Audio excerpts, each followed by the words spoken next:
أعوذ بالله من الشيطان الرجيم بسم الله الرحمن الرحيم يا أيها الذين آمنوا اتقوا الله وكونوا مع الصادقين একটু মহব্বত বলুন সুবহানাল্লাহ। আল্লাহ তাআলা পবিত্র কোরআন শরীফের মধ্যে ঘোষণা করছে ইয়া আইয়ুহাল্লাযীনা আমানু তাকুল্লাহ, অর্থাৎ হে ঈমানদার বোনেরা, আল্লাহ কাদেরকে বলছে? যারা ঈমান নিয়ে এসেছে তাদেরকে বলছেন আল্লাহ আমানু। যারা ঈমান নিয়ে এসেছে মানে ইফাল থেকে সেটা জমা মুজাক্কারের গায়বে সে আমানু, যারা ঈমান নিয়ে এসেছে কি করতে হবে? বলছে ইত্তাকুল্লাহ, তোমরা আল্লাহকে ভয় করো। কাকে ভয় করতে হবে? আল্লাহকে ভয় করতে হবে। তো তোমরা আল্লাহকে ভয় করো। আল্লাহকে ভয় করা মানে পাঁচ ওয়াক্তের নামাজ পড়া, আল্লাহকে ভয় করা মানে রমজানের রোজা রাখা, আল্লাহকে ভয় করা মানে মালিক নিসাব হলে যাকাত মাছ ছাড়া জি ছিল ওইভাবে রাখো। হালকা করে রাখো। আল্লাহকে ভয় করা মানে যার উপরে হজ করা, আল্লাহকে ভয় করা মানে হালাল থেকে অগ্রসর হওয়া এবং হারাম থেকে বাঁচা। তো এই সমস্ত জিনিস শিখতে হতে গেলে, এই সমস্ত জিনিসের উপর আমল করতে গেলে তাহলে কি করতে হবে? আমাদেরকে সত্যবাদের সঙ্গী হতে হবে। আল্লাহ বলেন ওয়াকুনু মা'আস সাদিকিন, তোমরা সত্যবাদের সঙ্গী হয়ে যাও। জোরে বলুন সুবহানাল্লাহ। আজিজের মিল্লাত ইসলামিয়া, আজকে আমরা যে মাহফিলে বসে আছি এটা হচ্ছে আমরা আজকে বসেছি ইমাম হোসেনের জিকির শোনার জন্য। জোরে বলুন সুবহানাল্লাহ। আচ্ছা বলুন তো দেখি বাবা, ইমাম হোসেন সত্য ছিলেন না এতিম সত্য ছিলেন? জোরে বলুন একবার মহব্বতে। তো ইমাম হোসেন সত্য ছিলেন কারণ ইমাম হোসেন ওটা করে গেছেন যেটা রাসূল বলে গিয়েছে। ইমাম হোসেন তার উপরে আমল করেছেন যেটা রাসূল করতে বলেছে। ইমাম হোসেন তার থেকে বিরত থেকেছেন যা যাকে রাসূল পাক মানা করেছে। কিন্তু ইয়াজিদ সেটা করেনি, যে সেটা করেছে যেটা তার মন মানে হয়েছে সে শয়তান করে করেছে। যে শরিয়ত সম্মত করেনি, তাবিয়ত সম্মত করেছে। আর ইমাম হোসেন শরিয়ত সম্মত করেছে, তাবিয়ত সম্মত করেনি। জোরে বলুন সুবহানাল্লাহ। यही तो फर्क है। यजीद ने क्या किया? उसने तबीयत के ऊपर चला अमल किया और इमाम हुसैन ने शरीयत पर अमल किया। इमाम हुसैन ने दुनिया को बता दिया, ए दुनिया वालों सुनो शरीयत क्या चीज है। और यजीद ने बता दिया, ए दुनिया वालों सुनो तबीयत क्या चीज है। अब हमें पकड़ना है शरीयत या तो तबीयत। तो यहाँ जितने लोग बैठे हैं सबके सब शरीयत वाले बैठे हैं। बोले सुभान अल्लाह। আমরা যারা এখানে বসে আছি আমরা সবাই শরিয়তের লোক বসে আছি, আমরা তাবিয়তের না। কারণ ইসলামে তাবিয়ত চলে না, শরিয়ত চলে। জোরে বলুন। রাসূল পাক সাল্লাল্লাহু তাআলা আলাইহি ওয়াসাল্লাম যা দিয়ে দিয়েছেন, আল্লাহ তাআলা কোরআন কানে বলে মা আতাকুমুর রাসূলু ফাকুযুহু ওয়া মা নাহাকুম আনহু ফান্তাহু।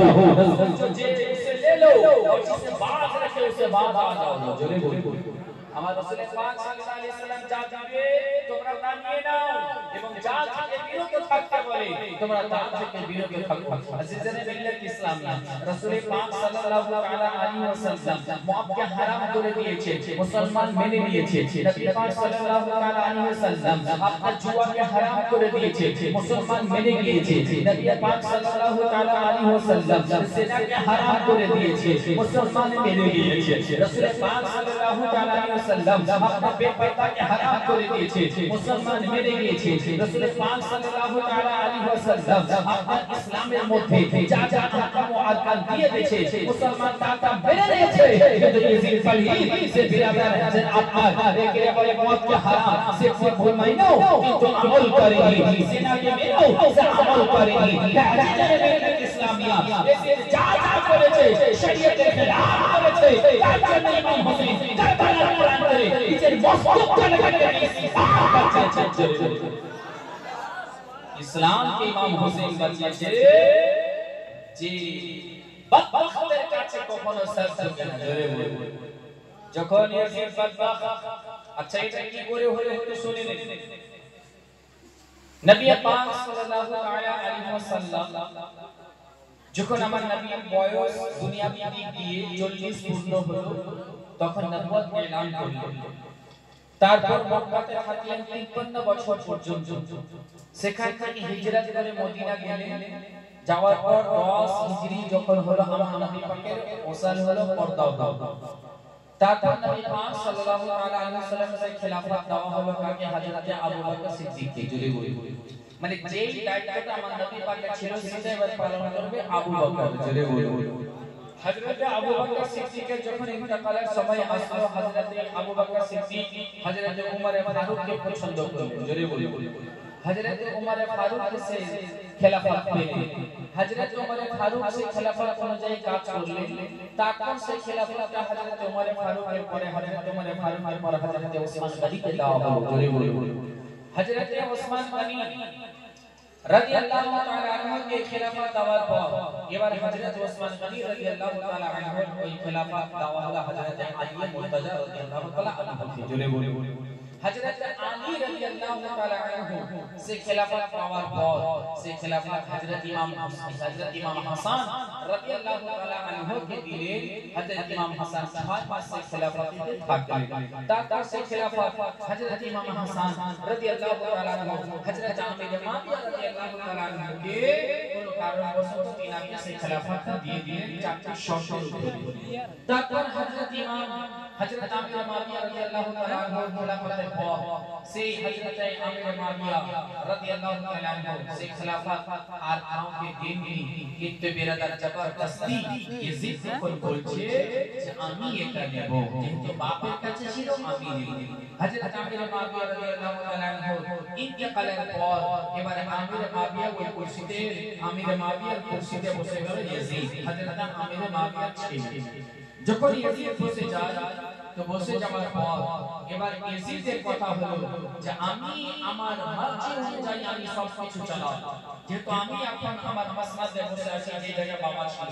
কিন্তু হযরত আমির মাবিয়ার কথা ছিল এই খেলাফতের যোগ্য হচ্ছে হযরত ইমাম হোসেন। জোরে বলুন সুবহানাল্লাহ।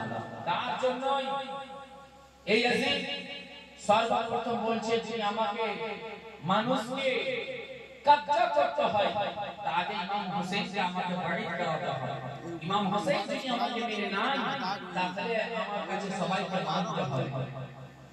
জামান ইয়াজিদ পড়ে কুরসিতে বসে যাওয়া, মাসনাদে বসে যাওয়ার পরে সর্বপ্রথম চারজনের নাম লিখে পাঠালো মদিনা শরীফে।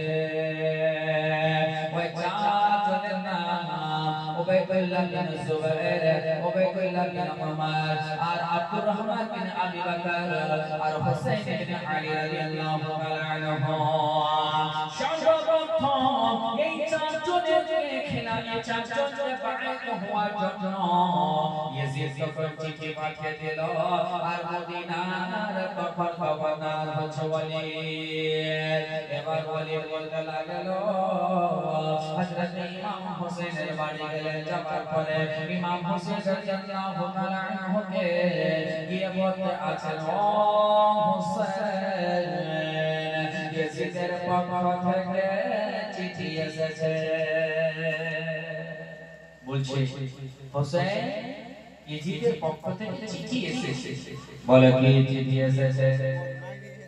যেমন চিঠির কথা বলে বাবা এবার দারুল আমানে আসলেন। আসার পরে এবার ওয়ালিদ বলতে লাগলেন, ও ইমাম হোসেন, এই ইয়াজিদ চিঠি পাঠিয়েছে যে উবাইদুল্লাহ বিন জুবাইর, উবাইদুল্লাহ বিন উমর, আর আব্দুর রহমান বিন আবি বকর, আর হুসাইন বিন আলী এরা যেন ইয়াজিদের বায়াত গ্রহণ করে।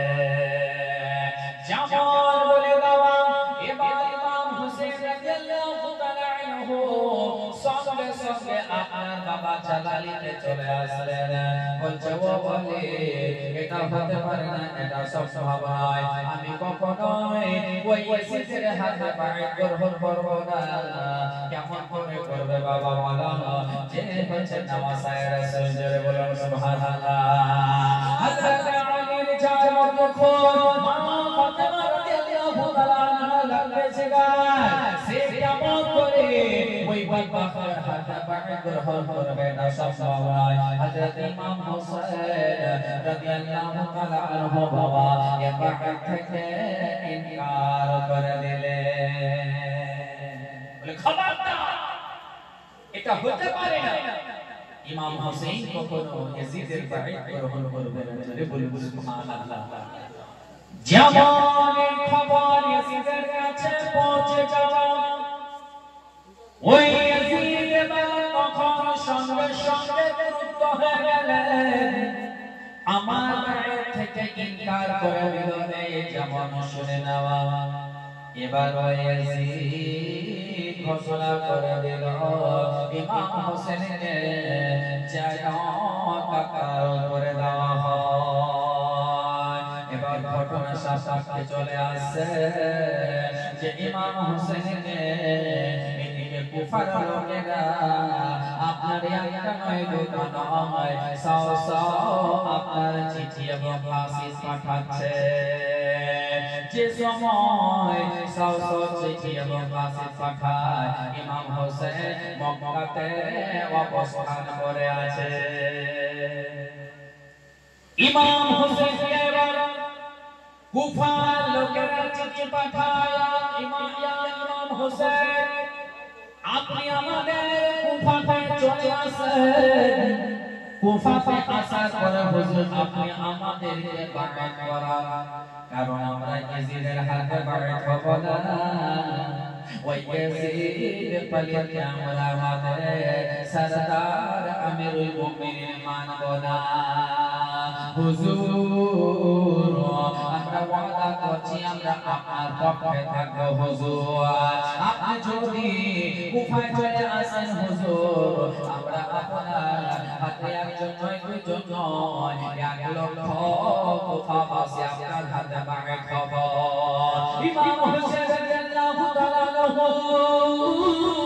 তখন ইমাম হোসেন ভাবতে লাগলেন যদি কুফাবাসী 1 লক্ষ আমার হাতে বাইত হয়ে যায় তাহলে আমি আমার নানা মুস্তাফার শরীয়তের জন্য ইয়াজিদকে আমি রুকিয়ে দিতে পারবো জোরে বলুন সুবহানাল্লাহ মা বোনেরা বাবা জিও ভাইরা এই আনন্দে ইমাম হোসেন কারবালার এই কুফার দিকে রওনা হতে যাবে যেমন কুফার দিকে রওনা হবে এবার মক্কাবাসীরা হযরত ইমাম হোসেনকে ধরে নিলে বলতে আছেন হুজুর আপনি এটা কি করতে যাচ্ছেন আপনি কুফাতে না হুজুর এই কুফাবাসীরা চিঠি দিয়ে পাঠিয়েছে খানটা একটু আর উড়িয়ে এই কুফাবাসীরা আপনাকে যে চিঠি দিয়ে পাঠাচ্ছে বাস তে কুফাবাসীদের এই চিঠিতে আপনি হুজুর চেয়েছেন কারণ তাদের গ্যারান্টি নাই তারা ওয়াদা খেলাফ করতে পারে হযরত ইমাম হোসেন মক্কার লোকেরা সুন্দরভাবে বুঝালেন বলছেন হুজুর আপনার চোখে আমরা সব সময় আছি হুজুর আমরা মক্কাবাসী থাকতে আপনার দিকে কি আঙ্গুল উঠে দেখতে পারবে না চোখ উঠে দেখতে পারবে না আপনার জন্য আমরা জান দিতে রাজি রয়েছি ইমাম হোসেন বলতে আছেন হুজুর আপনি কুফাতে যান না হুজুর তবে হুজুর যখন এত নাসিবের উপরে নাসিব নিয়াত চিঠি রূপে চিঠি যখন আসে হুজুর আপনি এক কাজ করেন হুজুর আপনি কুফাতে আপনার ভাই মুসলিম বিন আব্দুলকে পাঠিয়ে দেন হুজুর আপনি যে আপনার পরিবর্তে মুসলিম বিন আব্দুলকে পাঠিয়ে দিন সে যাওয়ার পরে আমরা বুঝতে পারবো যে কি তিনি লিখে পাঠাবেন কেমন সেখানকার পরিস্থিতি যেমন এবার মুসলিমের আকিদকে বলা হলো ও ইমাম মুসলিম তুমি যাও ওই কুফাবাসীরা ইয়াকুজে কাসিদের উপরে কাসিদ পাঠাচ্ছে তাদের কাছে তুমি যাও তাদের পরিস্থিতি দেখে আমাকে সঙ্গে সঙ্গে তুমি আমাকে আগা করে দেবে এবার ইমাম মুসলিম বিন আকিল এবং তার দুই সন্তান মুহাম্মদ ও ইব্রাহিমকে সঙ্গে নিলেন এবার মক্কা থেকে রওনা হয়ে গেলেন দুই ছেলেকে নিয়ে যেতে চাইছিলেন না কিন্তু দুই সন্তান ইমাম মুসলিমকে বলতে লাগলেন বাবা আপনি যদি আমাদেরকে সঙ্গে না নিয়ে যাবেন আপনাকে না দেখে আমরা কার কাছে থাকবো ও বাবা গো আপনি তো বলে থাকে আপনার লাগলে সিগারা মারা দুই সন্তান রয়েছে মুহাম্মদ ইব্রাহিম এবার দুই সন্তানকে ছেড়ে ইমাম মুসলিম যেতে পারবেন না দুই সন্তানকে সঙ্গে নিয়ে নিলেন সঙ্গে নিয়ে নেওয়ার পর এবার ইমাম মুসলিম রাদিয়াল্লাহু তাআলা আনহু ওই কুফার দিকে রওনা হয়ে গেলেন জোরে বলো একটু মহব্বত বলুন সুবহানাল্লাহ যখন এবার কুফায় রওনা হয়ে যাওয়া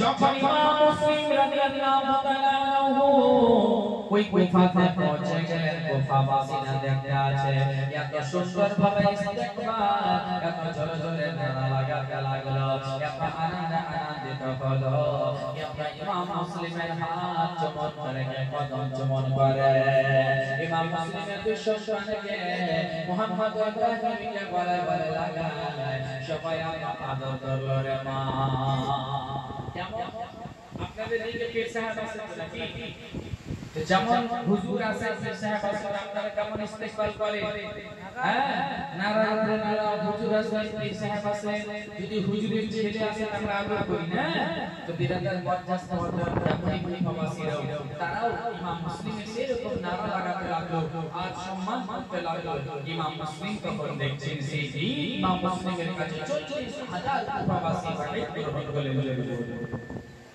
একটা নয় দুটো নয় ৪০,০০০ কুফাবাসী ইমাম মুসলিম রাদিয়াল্লাহু তাআলা আনহু হাতে বাইরে গ্রহণ করলেন ৪০,০০০ বাইরে গ্রহণ করে নেওয়ার পর ইমাম মুসলিম তখন সঙ্গে সঙ্গে বাবা একখানা চিঠি লিখলেন ওই একখানা চিঠি লিখে দেওয়ার পর ইমাম হোসেন রাদিয়াল্লাহু তাআলা আনহুকে দিয়ে পাঠিয়েছিলেন যে আমিরুল মুমিনিন হুজুর ইমাম হোসেন রাদিয়াল্লাহু তাআলা আনহুকে দিলেন যে হুজুর আপনি কুফাবাসীদের কাছে চলে আসেন কুফাবাসীরা আপনাকে অনেক চাইছে এজন্য বুঝতে পারলাম আমি আশা করে কুফাবাসীরা একটা নয় দুটো নয় ৪০,০০০ আমার হাতে বাইআত গ্রহণ করেছে এটাই তার হলমের প্রমাণ যেমন কুফা পৌঁছানো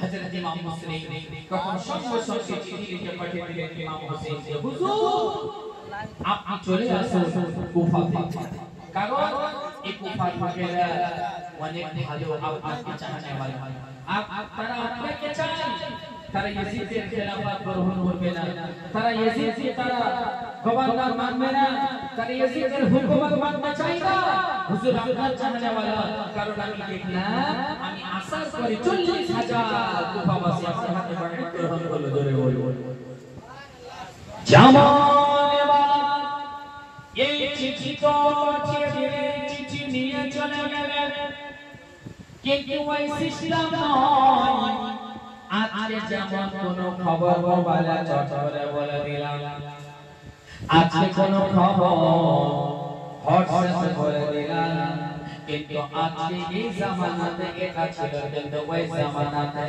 চিঠি লিখে কাছে পাঠাতে হতো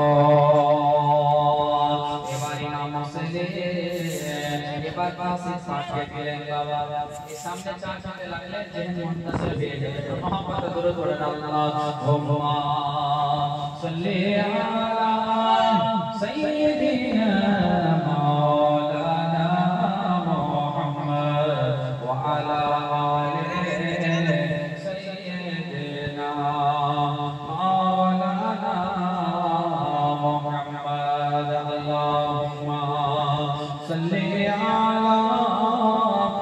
سيدنا وعلى آل سيدنا محمد اپنا چاچا کھانے نام خبر سن محبت بولو سبحان اللہ تمہاری آستانے سے ہر کہیں کو تو بڑا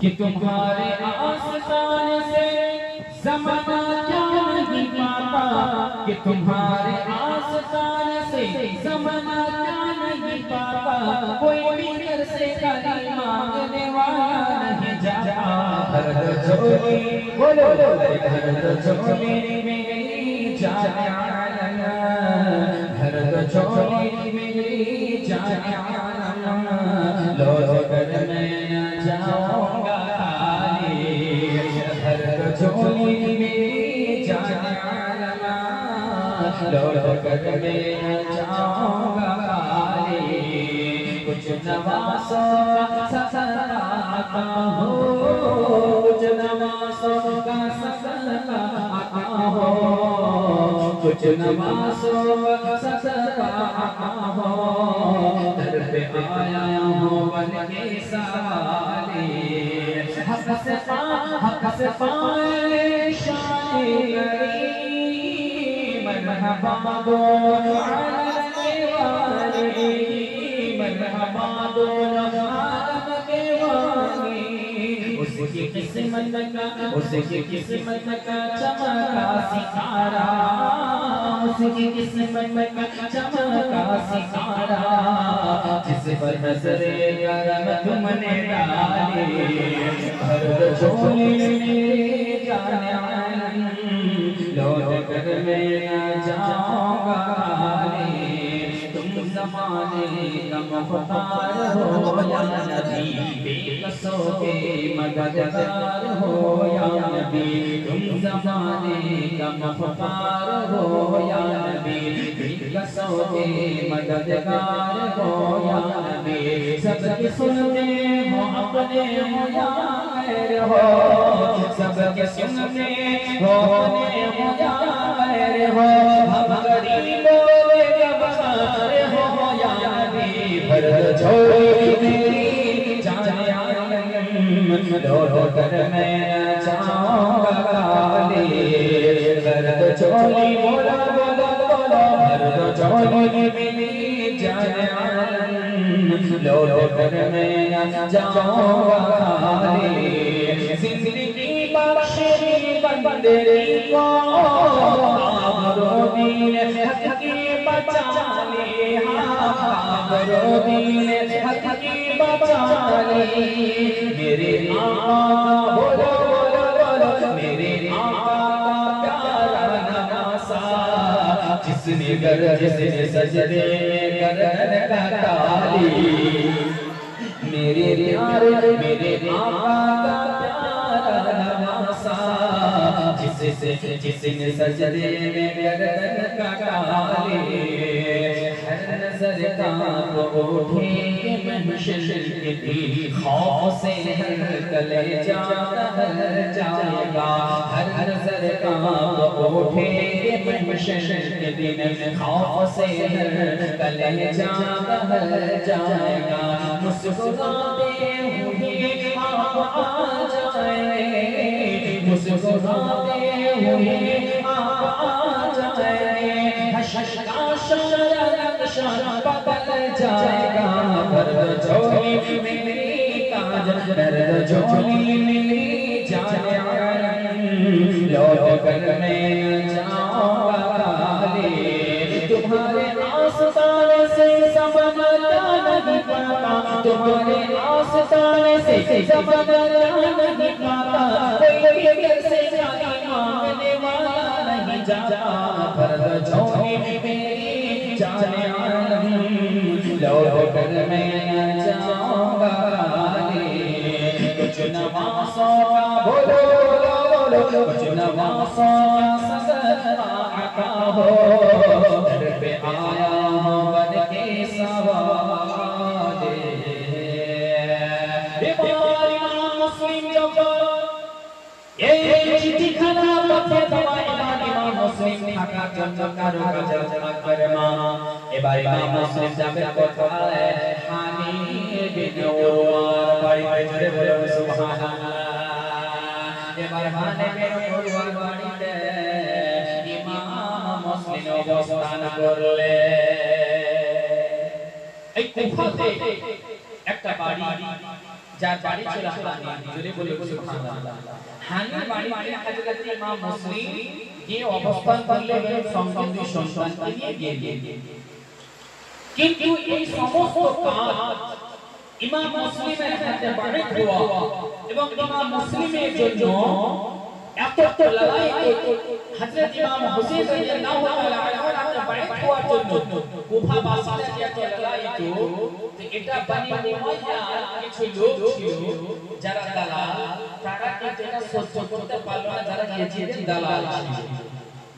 জামাল দেখতে আছে যারা একের পর ইমাম মুসলিমের হাতে বাড়িত হয়ে যাচ্ছে, আর তারা ইমাম হোসেনের হাতে বাড়িত হওয়ার জন্য এত লড়াই তো এভাবে তারা করলে ইয়াজিদের আর খেলাফত হবে না।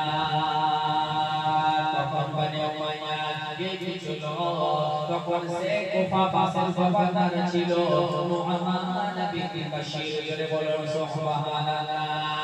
এবারে মুহাম্মদ বিন বাশিরের কাছে ওই বনি উমাইয়া কিছু দালাল আসলো, আসার পরে এবার বলছে মুহাম্মদ বিন বাশির, আপনি তো বলেন কুফাবাসীর গভর্নর, আপনি তো ইয়াজিদের বেতন নেন, ইয়াজিদ বেতন দেয়, আপনি ইয়াজিদের হুকুম জারি না করে ইমাম মুসলিম যে কুফাতে চলে এসেছে, আপনি তাকে মানা কেন করছেন না?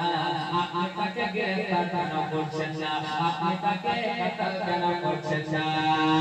জামাল বলে বাবা মুহাম্মদ বিন বাশির আমার কামলাল্লাহ, তিনি হচ্ছেন আশিক রাসূল, তিনি হচ্ছেন নবী পাকের আওলাদের দিওয়ানা।